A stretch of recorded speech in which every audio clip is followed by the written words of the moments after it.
अहानबमक्तदा Manipur story vibes की माइकैदगी नुंगसिरबा viewers अमदी subscriber सिंगबु खुरुमजरी हौजिक channel असिदा संदोकचरिबा उमंगदुगी सेनापति हारिबा वारी असि योंगुबिगी नुपा हाइदना मिंथोनबा लाइरिक अदुदगी चैनल असिना अमुक मियामदे एपिसोड 9 संदोकचबनी पाबोंग बीके पांजीमयुंगी खुजेक्तगी नुंगाई नुंगाइरबा फुंगा वारिसिंग संदोकनबगी अयाबादसु पाबोंगना पिबिरगले मसिगिदमक्ता पाबोंगसु अमुक हन हन्ना थागत फोंदोकचरी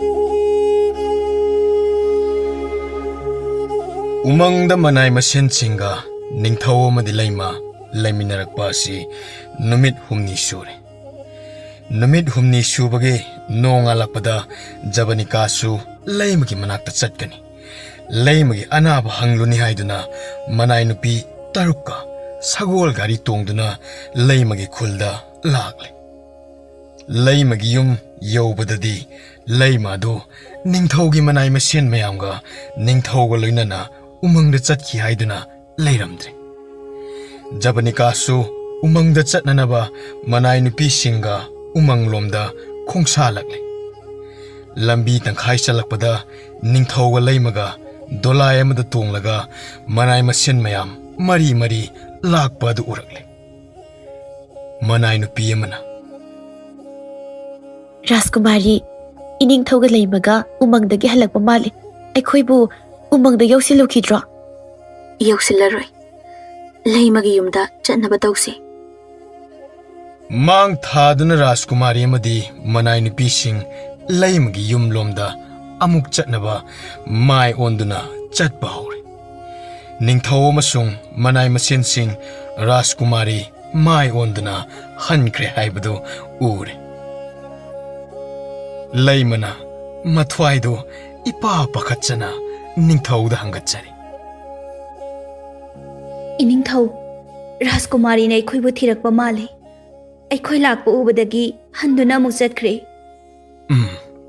ओइरंबे राजकुमारी सु नंगी नसांग मोगदे ताबदा मासु चटपा यावगे हाइहौबनी अइना अइ ngasi चटलनी हाइबसी मंगोंदा तागलमद्रे अयहाक कोनुंगदा नुमित निनी हुमनी मुक हलक्त्रबा अदुदा नुसा थिरंगनिदो नहाक के अनाबदो मोंग साद्रबरा महाक चिंगनाबा मगा लोइनना लाकपा सोइदना ओइरिगनी फरे राजकुमारी सु नहाका उनदुना वारी वताई सानिंगलमगनी महाक्ति यामना पुक्चेल चाउबी अचुम्बदा तौजबा पामा नुपीनी असुमना मखोय लैमगी युम तमना हलकपा हौरकलमी लैमगी युम नुक्सिलकपदा राजकुमारीगा लैमगी मपागा मबुंगा वारी वताई सानादुना लैरम लैम उबदा राजकुमारी पुंगकनगी असुक साथीना सोक्सिलमलिबा लैमा करी ओइना ngamdribano nangbu chaba thakpa tawdabagi tomdabagi maongda nasado nayang kangsilai सिदे खसिक्तंग फगलबनी येंगबदा फिबम तारमद्रे हिंगलिबा मिसक अमगी सक्तम ओइरुद्रबनी लैमा नंगी लुहोंगबगी मतम लेपनबा खनाबदा नंगी नसादो फगलकपा ngairibani wakal nungaitaba khallano chaba yanaba hono nahak leibak asigi maharani oiragadabini ऐति लुहोंगबसे होंगनी कया थाजद्रे करिगे ऐकी इसासे कनखतपा ngamgani ऐ थाजद्रे खैदौबगी ngamlaidoriba फजना चारबदी निंगथीना तुमलबदी नसादो हानगुम टिक टिक लाउना फगलकपा खंगौरoi नहाक ngasi umang चलुबनिना नसादो इथा थाजदना कनखलकपदा नंगकनी योंगी उमंगसे ताइबंग जीब कयागी असन अना कयाबु ngakthokliba umangni होरेंदगी नंगी नसादो कनखलकलगनी हैरा चाबदा Pongal कयम हाबलई नंगसु खंगिदुने लैमगी पाबुंग होइनसु माबु निंगथीना कुपना अमुक्ता येंसिनबिनबा हाइजरी Leima, pamung di hipchinduna leiba yadreko. Mapan thoktuna mi ataiga punduna taibang khwaiga loinaduna leinaba honagadabani. Leima, ain hairibuse nang indaba tawunuko. Hoi, ai soidana hotnage. Chindadi hoi haikrabasu thamoi nungdadi wakhal mafang khanbagi loiba naide. Leima lehore ningthau maharani konungda halakle. Maharani shu makhoi halakle tabada changsilaktuna wari watai taunabaidamak ngaiduna leiribani. Laimagi pausu ai loina tare. Adubu luhongbagi wasi kainya oigadoribi leimado masa khara ngamjadrabasu luhongbado khara thusinba ai pamine. Ningthau panba leibakta magi loinami aduna maharani oibase chatnabini. Ningthau maharani anisi pi pa haibaduni. Asit akom aron athupumba ningthau amadi maharani gi marakta thamnade. Konong manung amatta khangnadrabasu kaide. Ningthaugi maharani magi nupina oiba haibase soipadrabani. Aduna hausik maharani na phamliba phampham asi ningthaugi oi thangmana ganda phamlibani. Sahi matangsu ningthaudagi hena aina ahal oiribani. Tilliba sabha mayamna yengbadasu nungaigadoribani. Leimagi masado maraina kanjarakani. Hausik maharani nauna haptaba yadabani. Leimabu thuna phagatnaba nangna daita lauro. Handakti leimado hayeng honglani hairaba kana laururasi. Maharani gi yathang matung ina konung manung amasung akoibada hailei makhan kaya gi leitengba hokre. Masu gi phiron chegi unagi leigi makhal mathen phajaba mongda khudhaiba kayana sem saba loisilakle. Konung manung adu angakpo oikre. Hainam leinumgi marakta leitengliba singadu ubada hanagi pungning huba adudagi sumatpa henkre. Yenglu urabada pungning wakhal inou nokthokanba inot ama piri. Leibak praja pumba loina tanare. Ningthaugi luhongbado thuna honglani. Leimagi masa phaba ngairi. Masa ngamdrabasu handakti yamna thuna soidana honglani hain. Leiteng mayamadu ubada jabanika pukningda mon khanba chaning thaningdaba amuk haurakle. Kuidri mahaki wakhalgi leina ado phakiba. Madusu ningthauna phankibani. Amaibina phankiba nate. Jabanika akoibada yengduna wakhal mon tauri. Karigino aina luhongbagi sem sabasi uraga wakhal sontharakbagum pukjel tingna leithokpa ngamdrise. Ngasi suningsingli chaurba bandigi usap aduda chakluk mapanda chak maru amatta zadana chaklukta yengduna leirambado bandi amabu aina kayagi matik haksina nungsizakiba magi wangang sangang mawong matauda noong manong magi bandi adubu nungsiba hengalaki. Aina mabu punsigi aigi lamjingbo oiningloi. Mit yeng na yeng wangang sangang kayana aina mangonde ingit piki. Mahak na khangbikide. Aigi tawbi malkakdamak mana khanduna leiki. Aigi mitjigi paukong mit yengi artha mangonda mami takide. Masina maram oiraga asukkuiba matamase thamoi nungda omduna nungsibagi maisaktu khangduna leirakli. Aise thamoi piktharakliba karigino kathokpa heitrabasu minungsi leibini कनाना हाइबीनी वाखल से खन्ना खन्ना पुकनिंगदा कलकपा मिहौबा लेररोय हाइबा सुंगम ngमद्री लुहोंगबा नोंगमा वाटलिङैदा लैमबु मागी उमंगदगी लौरुगनी लुहोंगबा हेक नोंगानबगा lemma लैबाग असिगी महारानी ओइना Ningthou तोनानबगी ओइदा ngathoi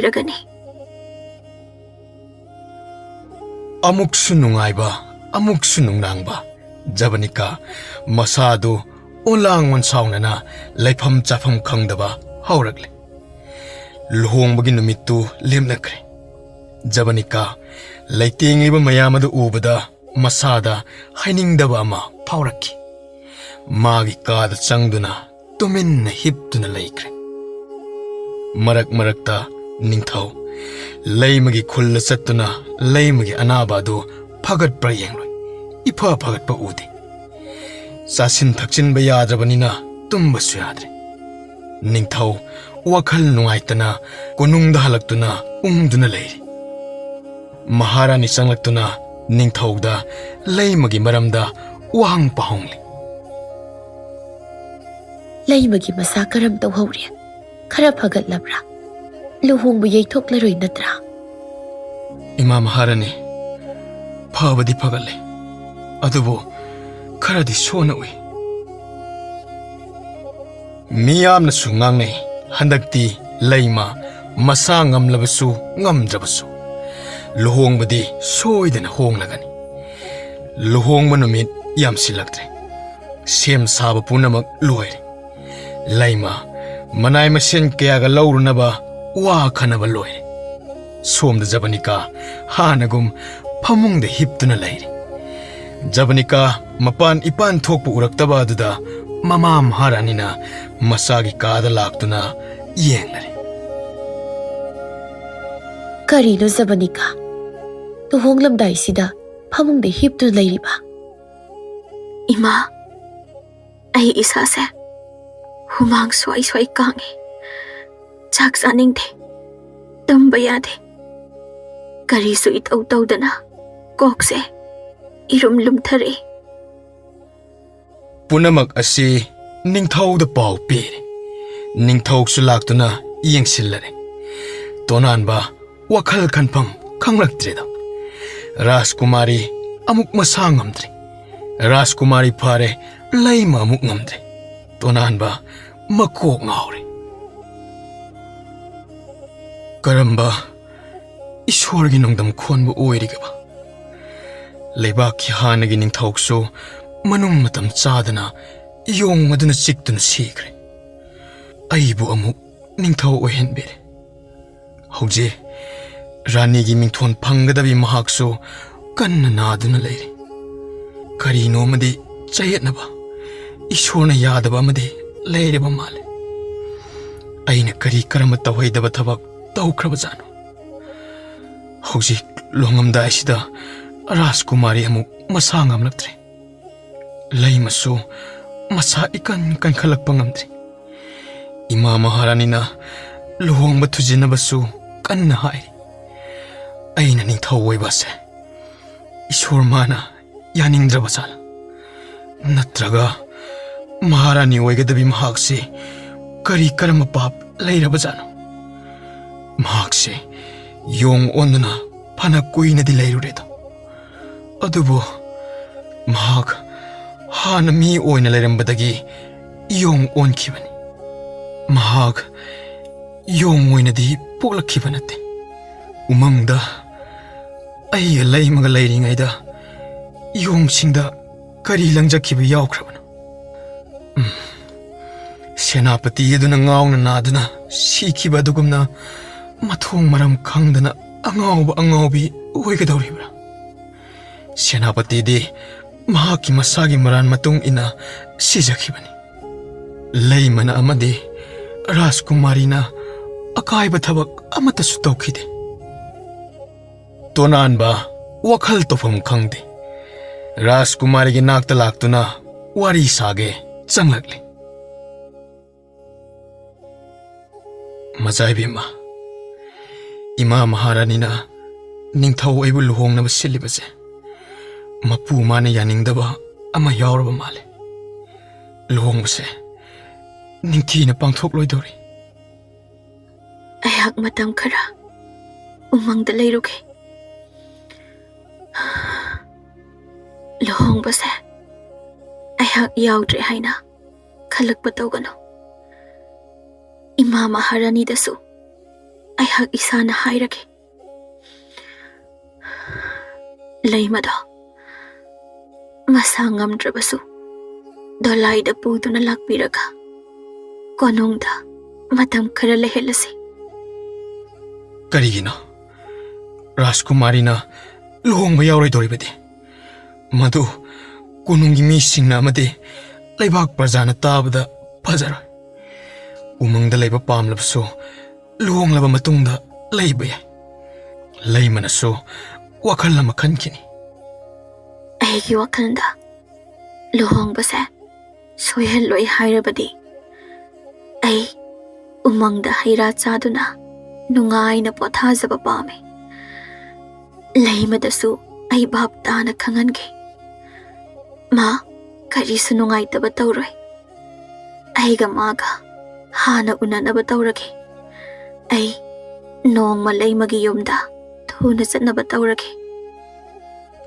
Rajkumari di hakchang ado dolai tongduna chatpada nungaigadaba mande adugi su mathakta hanagum isa adusu soksilakpagum tawre chaba thakpa ningthina tawdrabade isa do kankhatpa ngamlo Rajkumari gi anabase leimaga haiphet mane leimasu chaba thakpa tumba yadabagini karigina mahakti chaba thakpa tumba yadriba nongmadi leima leibak asigi maharani oiragadabane adugi su mathakta mahakti ningthauga umangda matam kuina chanana nungsinana leiminaraklabane haujikti ningthaugi maharani oina yetka oiga phaminaduna leibak ngakpagi thabak puragadabane laibak phabi mahaksu aigumna chaba thakpa tumba yadraba madugi maramdo yamna khangningi khangnabasu hotnagani luhongba yai thokpaduna maram oiraga leima wakhana chaba thakpa changdaba soidana oiramgani aigi anabana maram oiraga luhongbadu yai thokle kunungda leiriba Rajkumari amana naduna masangamdaduna leiringaida luhongbagi harau nungaiba langba nil khongba tawba adudi mina kari haina khini Rajkumari bu thawa sadavida luhongbana hena luna khalaboire soidana ngangna khini haujiksu luhongbagi thorang amuk tawre aigi haksa hanagum ngamlaktre ai luhongbase yaw haina tamlamdrabasane hakchang ngamdrabadi karam tongni luhongbase matam kharamu ithokiba tabani mama maharani su luhongba kaigadra haina nungnangba pokli ningthauga amuktang unaraga wari sanage khalakpa koirabani ngasidi tanja phangmadagi ningthaugi nakta changlaktuna hangatlare hai ibungo luhongbagi matamsi thuna lepnaba tausi imane luhongbasi kaigadra mi pairi nangbo leimadu masadu maraina phajarakani isorna tamba malakani lebak miyamna ngangnaba sum helaklani leimadu konungda maharani oiduna nangi oida hek phamkibada masado kankhat jarakpasu kanana khangni aina khanbada magisi thawai nungai taba ma soidra leramgani Ima Maharani leimadu thawai nungai taba oirambasu aduga majaibi majabani kade kari karama wakhaldagi chaba thakpa tumba yadribano ai khanpham khangde madusu magi tongan wakhal ama leiramgani मदु नैनादना लैबगी मतम नत्रे यामना थुना लेबाकी महारानी लेहदबा यादे लै मदु कोनुंगदा थुना पुरकनबा तौसी मखा ताबा कोना खनरसी महारानी ना हाइबा मतुंग इना निंगथौना मनाई मसेन थादुना लैमबु लौरुनबा थारे अदुबु लैमगी मसागी फिबम यामना साथीना सोक्चिल्लमले लैम पुदना मनाइसिंग कोनुंगदा हलक्तुना निंगथौदा वारम पुंबा हंगचरे निंगथौ खनफम खंगद्रे लेबाकी सावरबा थौरम पांथोकदबा थासिंग अनि अहुमदा ngaisilaklabani thangnaba lebaaki ningthau kaya button tawduna pangthokadaba usap aduda ningthau maharani punna phamduna mayambu haraukta yamna okadabani maharani yauduna thauramadu pangthokpada yamna mawong tadaba ama oigadoribani ningthaugi oidarani phamduna mayamga punna thauramadu pangthokpa chanade natragana usap adu sahi asigi oina pangthok taba tabani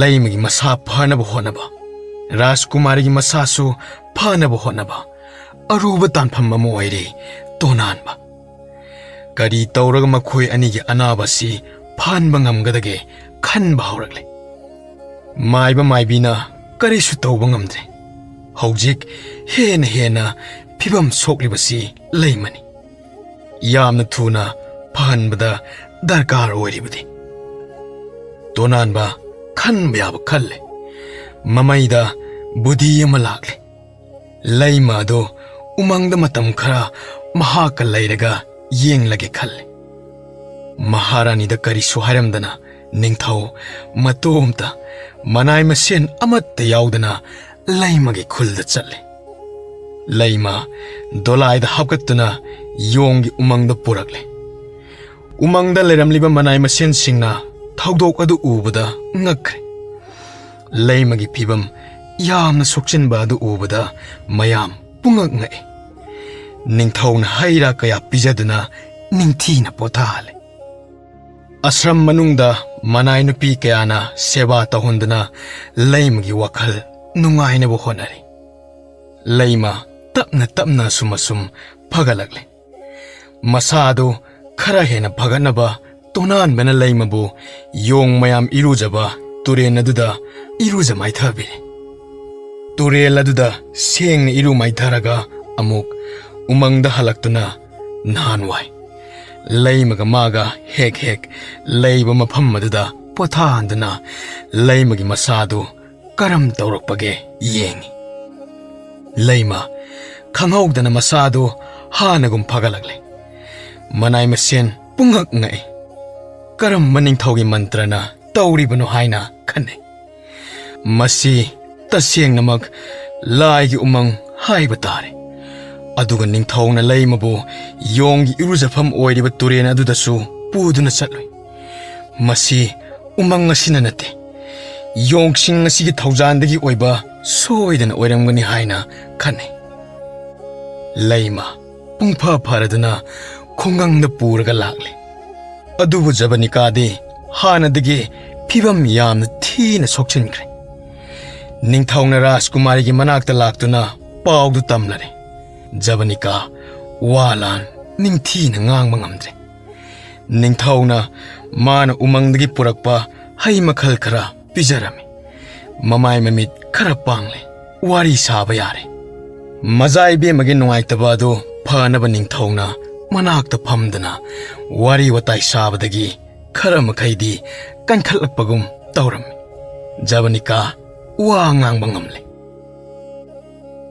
लैमगी मसा फरब्रा लुहोंबगी नुमित लेपलब्रा इमाना पखतजबने लुहोंबा अमु येथोकद्रा हाइना lamb हौजे पुंफा फरे कोनुंगदा पुरकलगनी लुहोंबा से यामना थुना पांगथोकलगनी मजाइबे मगिसु हक्सांग दो थुना कंखनबा तौसी अया करिसु तौरोय तुंबा साबा यादबगी तौबने अहिबु उमंगदा चटबगी थौरांग तौबियो अहि मतम खरा उमंगदा लेरगे मधु यादे luhongba yaudana chatkibado nungairoi.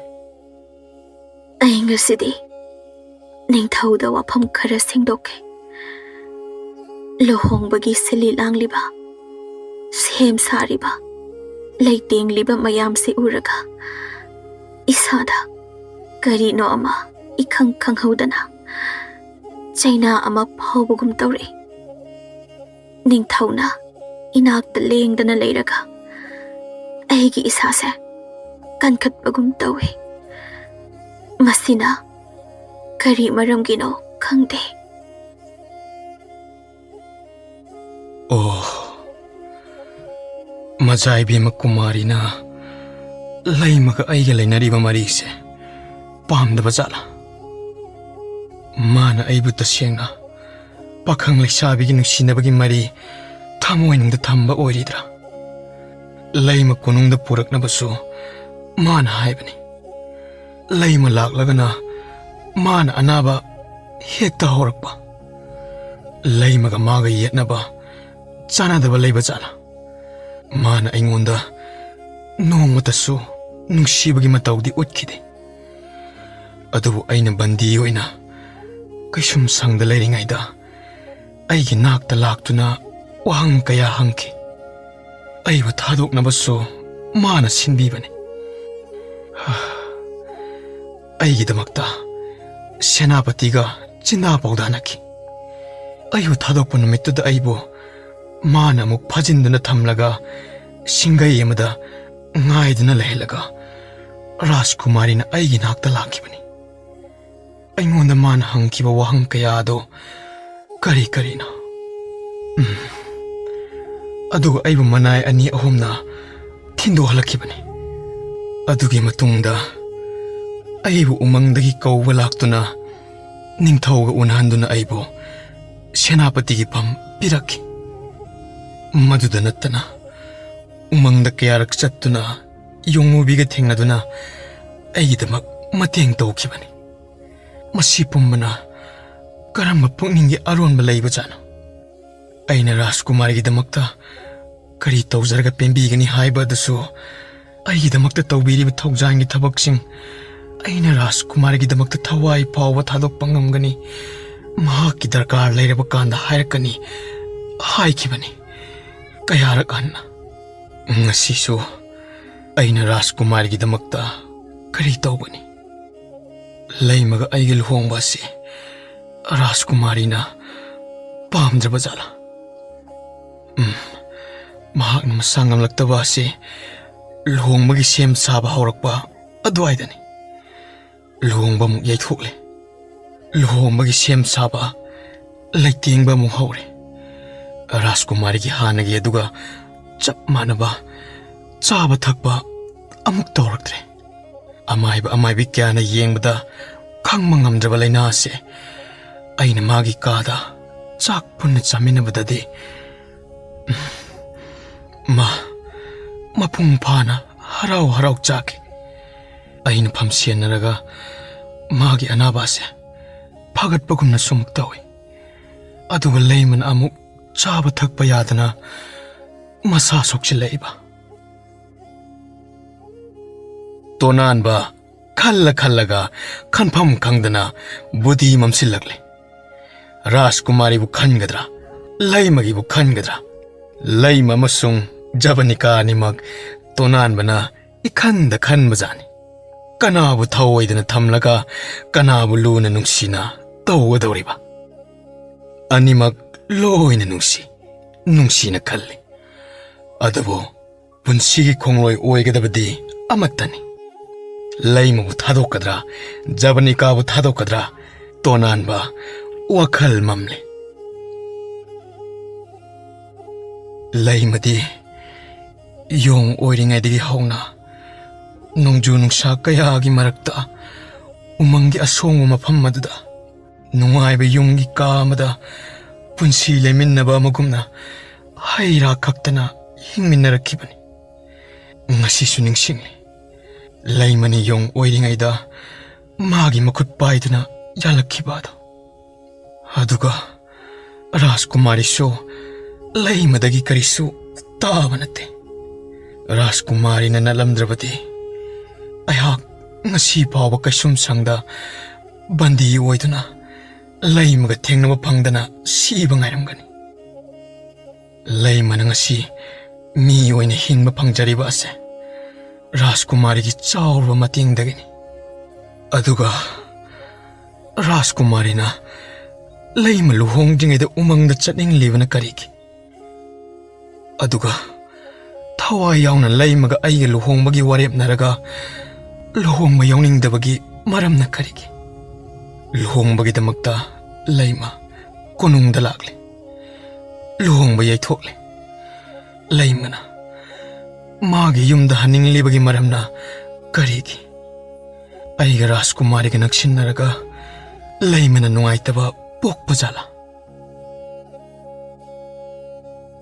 असुमना तोनानबा खनफम खंगद्रे महाकी अनिंगबा पुंबा महारानी यहोल्लगा निंगलगले महारानीदा तोनानबगी अनिंगबा पुंबा खंगल्ले महारानीना लैमगी फिबम येंगलुरनु लुहोंबगी थौरांग लोइरबनी माबु मनाई मसेन कया थादुना कोनुंगदा पुरकनबा याथंग तौरकले मनाई मसेन कया लैमगी युमदा लैमबु लौबा चलमी लैमदी मयुमदा लैरमद्रे पाउसी महारानीदा थुनमक हलक्तुना पीररे महारानीना निंगथौक तोनानबदा पाउदबु अमुक पीरे वादु ताबदा करी सुखल्लरोय लेरंबा तोनानबा खंदबा ngamlaktre कदायदा चटख्रिबनो मसासु फिबम चाहौदे उमंगदा चटख्रबा जाला मपा मबुंगना लैमगी लिखुन तालक्तबा जाला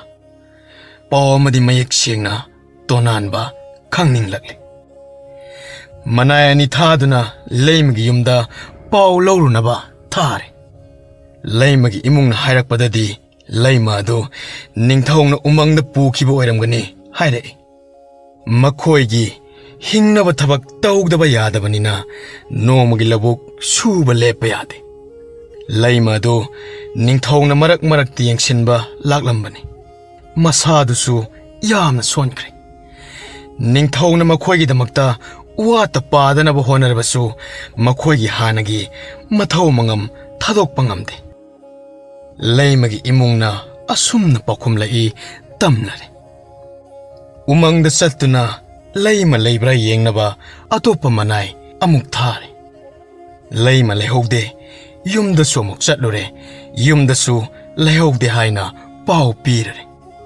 तोनानबा वखल नुंगाइते सोमदा लुहोंबगी नुमित लेपख्रे कैन्या अदुना मफम खंगद्रे निंगथौक तोनानबा मतोमता सगोल तोंगदुना उमंगदा लागले कोयेंग येंगले उमंगी अकोइबा आश्रम मनुंग हंगबा याबा हंगले मनाई मसेन मतना लैम उमंगदा लाकपा उखिदे मसी ngakta khumlai ममैदा मखोइन मतम ममदा अहिंग मिंगसेन नोंजु नुंगसा खंगमिनखिबा अरोनबा मोंगसोंग अदुदा चंगदुना येंगलरे लैमदि इसी इसीना तुमले फिबम मदु येंगबदा तोनानबा यामना वारे तोनानबा लैमगी नाकता तपना तपना चंगसिलक्तुना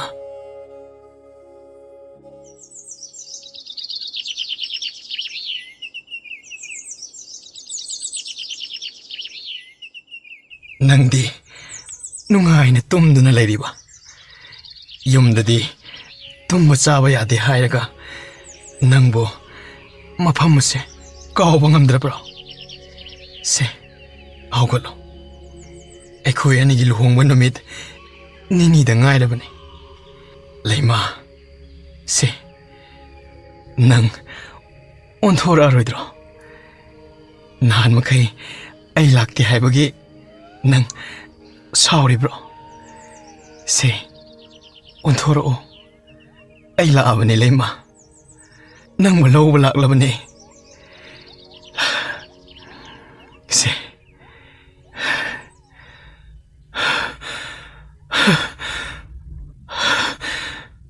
लैमा कइनो नसासे पुंगिंग इंगलेबा लैमा न Nang ay nako si tadrabro Leima. Leima. Se. Namit to amok tapang mo ba? Se. Oh. Leima. Oh. Leima. Leima.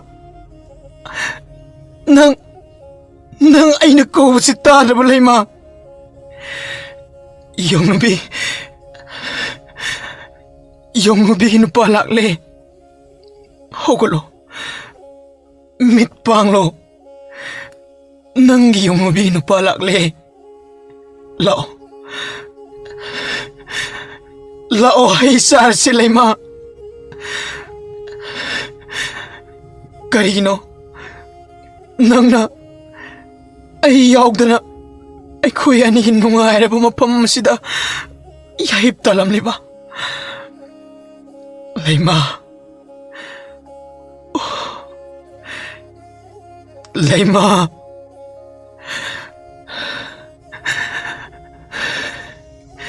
Ngasidi. Nang naningay na natumli bumapam sida. Ay so pun sitom gani.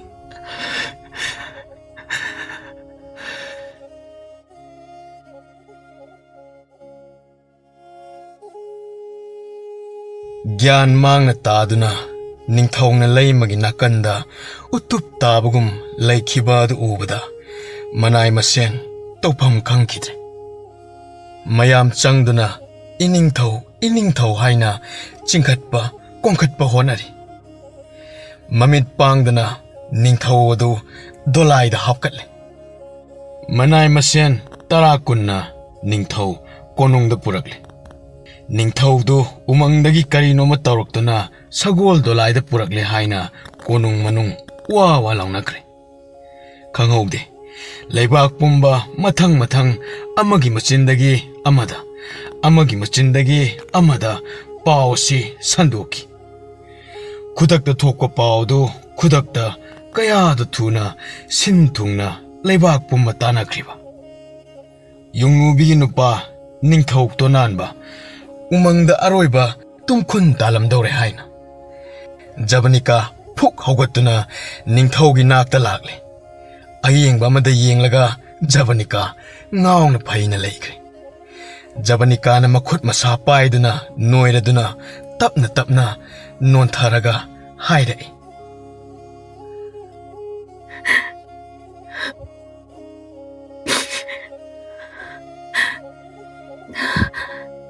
Leibaki ningthau luhongba hangsine rani oigadabi leimadi hayeng konongda puraklani aina hayeng umangda chaluraga ahauba haira puraktana gyan tadana lakliba karigino se namito ay ngoda magtayeng loo.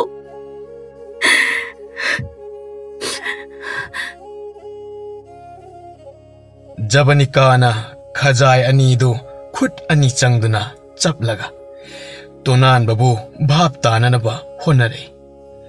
Tonan ba bhab khara tabagum Rajkumari da onsilai. Ay umangda amukha na chalaroi. Majaibi maso umangda chatluragano. Umang aduna aikhoy bu kauri. Aikhoy ki punsi lamkhang da loisin na bagitama. Karino iningthau na hairiba adabo. Iningthau umangda chalubadagi umangi lairembi ongnaduna ngaure haina krani. Laimado hayeng laurugadabane. Aina hayeng chatkadaba. Laima laururano. Rajkumari so umangda chatlurano. Luhongbadi soiba yadre. Wakal seran turan taurabra iningthau. Ay ngayakta pothage. Oh Ima Maharani handakti luhongba yaithoklaroi chahigi pangthokkadaba utsapsu yaithoklaroi yongnubigi nupa umangda amuk hana chatlaroi yonggi umang aduda yongnubigi nupa khongun tararoi Maharani su ningthaugi wahaising adubu tabada pungangai manai singda kari tawrabano hangatlami manai amana Maharani kauthoktuna maram pumba tamle Jabanika su paudu hek khangbaga wa ngangkhidre Jabanika na khalai laimagi karamba nuai taba laibagi masadu karamna sokchinkhriba mathang khalai onthokpa bidhi gi nongdamni luhongba numit ado kaidana Jabanika ga tonanbaga luhongkhre laibak pumba ngangnaragle laimagi luhongba kainaba Rajkumari Jabanika na sinbani laima umangda sirambani haiba ado Maharani na manai masen loktunaraga punsi losinkhibani kharan haini yongnubigi nupa tonanba umangbu thawai yauna semgatcharamba ado umangda khongun tararoi umangda punsi longkhiba mi yamlabani muni amasu sikre hanagi senapati su thawai mangkhre asengbadi yonggi umang asi yamna luba umangni yongnubigi nupana panba leibak mara tapna ingna panjarabasu migi machin menba ngamdabanina ngangnabagi loiba naide ningba kairaba tonanba ningthau oiduna leibaki makok thongba oijarabasu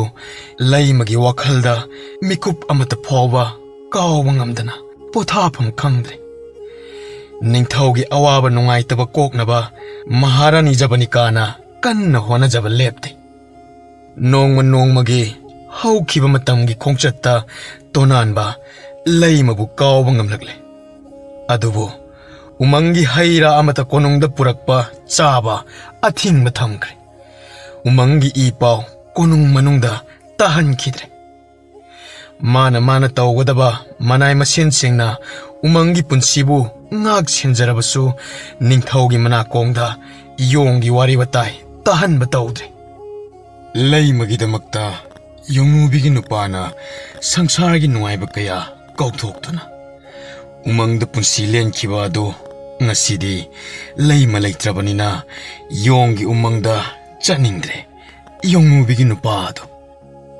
laimagi wari umangi leironungda changkhre loina na yongnubigi nupagi wari su adumak loisinkhre